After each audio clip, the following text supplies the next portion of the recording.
Terima kasih Anda masih menyaksikan Kompas Siang, Saudara. Pada Senin siang nanti, Pengadilan Tindak Pidana Korupsi menggelar sidang tanggapan jaksa terhadap pembelaan terdakwa Syahrul Yassin Limpo. Sebelumnya, Yassin Limpo membacakan pembelaan atau pledoi tidak pernah mengancam pegawainya. Pada sidang sebelumnya, Yassin Limpo membela diri atas dakwaan jaksa KPK, yakni memeras dan mengancam para pegawai Kementerian Pertanian dan menerima gratifikasi sebesar 44,5 miliar rupiah. Dalam pembelaannya, Yassin Limpo menyatakan tidak pernah memeras pegawainya dan kasus terhadapnya adalah framing opini. Yassin Limpo menjadi Menteri Pertanian sejak 2019 hingga menjadi tersangka KPK. Selain Yassin Limpo, yang dijerat adalah Sekjen dan seorang direktur di kementerian. Katanya atau apa ceritanya saya perintah langsung dan minta uang, minta dibayarkan, pernah dengar atau seperti itu?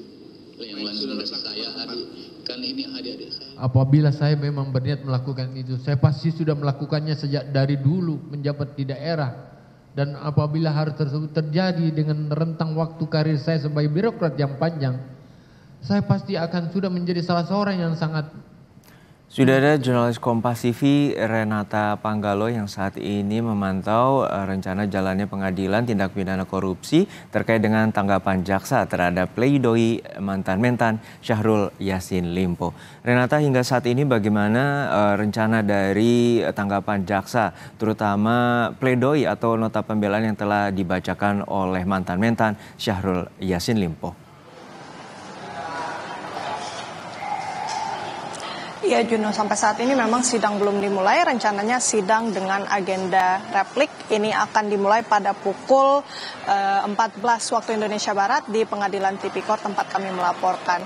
Memang untuk hari ini merupakan sidang lanjutan dari kasus pemerasan dan juga gratifikasi dengan terdakwa mantan Menteri Pertanian Syahrul Yassin Limpo. Sebelumnya Syahrul Yassin Limpo juga sudah mengikuti dua sidang sebelumnya, yakni sidang tuntutan pada tanggal 28 Juni dan sidang dengan agenda membacakan nota pembelaan pada tanggal 5 Juli kemarin.